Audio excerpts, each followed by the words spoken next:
రాష్ట్రంలో కూటమి సర్కార్ ఏర్పాటయ్యి సంవత్సరం పూర్తయింది. గత ఎన్నికలకు ముందు కూటమి ఏర్పడడానికి ప్రధాన భూమిక పోషించింది మాత్రం పవన్ కళ్యాణ్ గారని చెప్పుకోవాలి. కూటమి 3 పార్టీలు జతకట్టడానికి ఆయన అటు బీజేపీతోనూ ఇటు టీడీపీతోనూ కూడా చాలా సఖ్యత కుదిర్చే పనిచేశారు.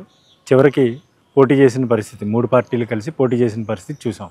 అయితే ఈ సీట్ల కేటాయింపు విషయానికి వచ్చేసరికి జనసేన పార్టీకి 21 సీట్లు ఇచ్చారు. 21 సీట్లలో కూడా విజయం సాధించింది. ప్రధానంగా చెప్పుకోవాలంటే పిఠాపురం నియోజకవర్గంలో పవన్ కళ్యాణ్ గారు పోటీ చేశారు.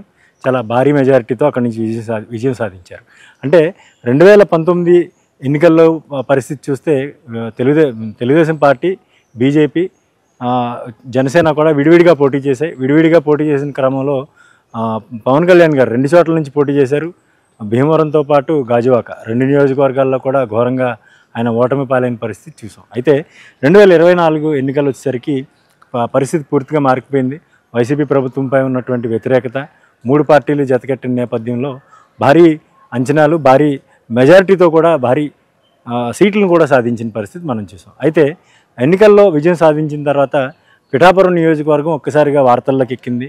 మొత్తం రాష్ట్ర వ్యాప్తంగా ఉన్న అన్ని నియోజకవర్గాల కన్నా కూడా పిఠాపురం ప్రాధాన్యత చాలా ఎక్కువగా కనిపిస్తూ వస్తుంది. అయితే దీన్ని పరిగణలోకి తీసుకుంటేనే పవన్ కళ్యాణ్ గారు తాను ప్రాతినిధ్యం వహించినటువంటి, తాను విజయం సాధించినటువంటి ఈ నియోజకవర్గానికి ప్రజలకు ఏదోటి చేయాలి, ఖచ్చితంగా తన మార్కు అభివృద్ధి చేసి చూపించాలనే అందులో భాగంగా పాడా ఏర్పాటు చేశారు. పాడా అంటే పిఠాపురం ఏరియా డెవలప్మెంట్ అథారిటీ.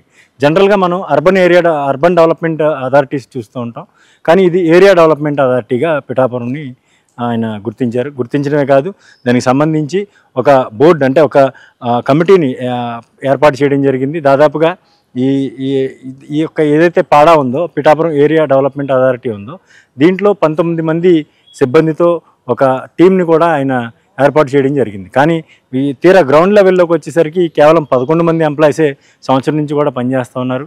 పూర్తి స్థాయిలో ఆ పాడాకి పట్టు సాధించే దిశగా పూర్తిగా పట్టుపగ్గాలు కూడా ఇచ్చిన పరిస్థితి లేదు.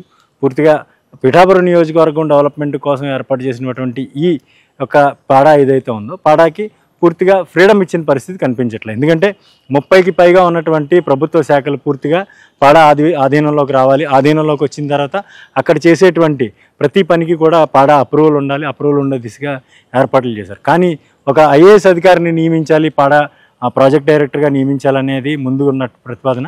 కానీ అక్కడ సాధ్యం కాకపోవడంతో ఒక గ్రూప్ 1 స్థాయి అధికారిని, అంటే ఒక ఆర్డీఓ స్థాయి అధికారిని అక్కడ నియమించి అక్కడ ఆ కార్యకలాపాలు పూర్తిగా చేయాలని చెప్పేసి భావించారు. కానీ పూర్తిగా ఏడాది గడిచినప్పటికీ కూడా ఇప్పటివరకు పాడా పట్టాలెక్కిన పరిస్థితి కనిపించట్లేదు. ఎందుకంటే 19 మంది ఎంప్లాయీస్ ఉండాల్సిన పాడాలో కేవలం 11 మంది ఎంప్లాయీస్ని ఇప్పటివరకు నియమించారు. పూర్తి స్థాయిలో డిపార్ట్మెంట్స్ మీద, అన్ని డిపార్ట్మెంట్ మీద కూడా ఎక్కడ వాళ్ళకి సారథ్యం ఇచ్చిన పరిస్థితి కనిపించట్లేదు. అంటే పట్టణ అభివృద్ధితో పాటు, పిఠాపురం పట్టణ అభివృద్ధితో పాటు మిగతా ఏదైతే ఉప్పాడ, కొత్తపల్లి, గొల్లప్రోలు మండలాలు ఉన్నాయో ఈ మండలాల మీద కూడా పూర్తిగా పట్టు సాధించాలి. అక్కడ ఉన్నటువంటి నిరుద్యోగ యువతకు ఉపాధి కల్పించడంతో పాటు సంక్షేమ పథకాలు అమలు చేయడం, అభివృద్ధి 4 పాదాల మీద నడిపించడం, ఇటువంటి కార్యక్రమాలు చేపట్టే దిశగా ఈ పాడా ఏర్పాటు చేశారు. కానీ ఏడాది పూర్తయినా కానీ ఇది పట్టాలెక్కిన పరిస్థితి కనిపించడం లేదు.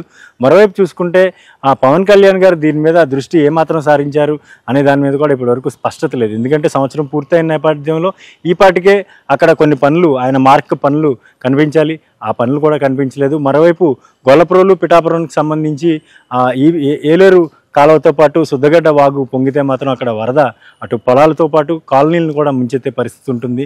దీనికి సంబంధించి ఇప్పటికే నిధులు విడుదల చేశాం. దీనికి సంబంధించి ప్రత్యేక శ్రద్ధ తీసుకుని అటువంటి ముంపు నివారణ చర్యలు చేపడతామని చెప్పారు. కానీ రానున్న వర్షాకాలం ఇంకొక వారం 10 రోజుల్లో పూర్తి స్థాయిలో వర్షాలు పడే అవకాశం కనిపిస్తూ ఉంది. మరోవైపు ఋతుపవనాలు కూడా విస్తరిస్తున్నాయని చెప్తా ఉన్నారు. భారీ వర్షాలు కురిసి ఒకవేళ ఈ వాగులకు మాత్రం వరద వస్తే మరోసారి పిఠాపురం వాసులకు, ఇటు గొల్లప్రోలు వాసులకు వరద కష్టాలు తప్పేట్లేవు. కానీ మరి ఈ నివారణ చర్యలు ఏ విధంగా చేపడతారనేది కూడా భవిష్యత్తులో వేచి చూడాల్సి ఉంటుంది. కానీ ప్రత్యేకంగా ఏర్పాటు చేసినటువంటి పిఠాపురం ఏరియా డెవలప్మెంట్ అథారిటీపై పాలకులు దృష్టి సారించాలి. ప్రధానంగా పిఠాపురం ఎమ్మెల్యేగా ఉన్నటువంటి ఉప ముఖ్యమంత్రి పవన్ కళ్యాణ్ గారు దృష్టి సారించాల్సిన అవసరం ఉంది. ఎందుకంటే ప్రజలకు ఇచ్చిన హామీలు నిలబెట్టుకోవడంలో ఒక్కొక్కటిగా చేసుకొస్తామని చెప్తా ఉన్నారు. కానీ ప్రత్యేకంగా ఆయన ప్రాతినిధ్యం వహిస్తున్నటువంటి పవన్ కళ్యాణ్ గారు నియోజకవర్గంగా పేరొందినటువంటి పిఠాపురంపై ఇటువంటి చిత్తశుద్ధి లేని ప్రకటనలు చేయడం వల్ల ప్రజలు ఏ మేరకు దాన్ని తీసుకుంటారనేది కూడా చూడాలి. ఎందుకంటే పవన్ కళ్యాణ్ గారు ఇక్కడ నుంచి పోటీ చేస్తున్నారనగానే ఆదరించారు. 2 చోట్ల ఓడిపోయినటువంటి ఆయన్ని భారీ బంపర్ మెజారిటీతో ఇక్కడ నుంచి గెలిపించారు. అటువంటి ప్రజలకు పవన్ కళ్యాణ్ గారు పాడా ఏర్పాటు చేసి మంచి పని చేశారని భావిస్తున్న నేపథ్యంలో ఎటువంటి చర్యలు తీసుకుంటారో దాన్ని పూర్తి స్థాయిలో పట్టాలెక్కించేందుకు అనేది మాత్రం వేచి చూడాల్సి ఉంటుంది. హలో, తెలుగు రాజ్యం ఛానల్ చూస్తున్నారా? సామాజిక రాజకీయ జీవన చిత్రణే తెలుగు రాజ్యం. అతిశయోక్తులు అసత్యాలు ఉండవు. రాజకీయ కోణం కాదు, ప్రజా కోణమే కొలబద్ద. తెలుగు రాజ్యం వీక్షణ మీ ఉత్తమ అభిరుచికి నిదర్శనం.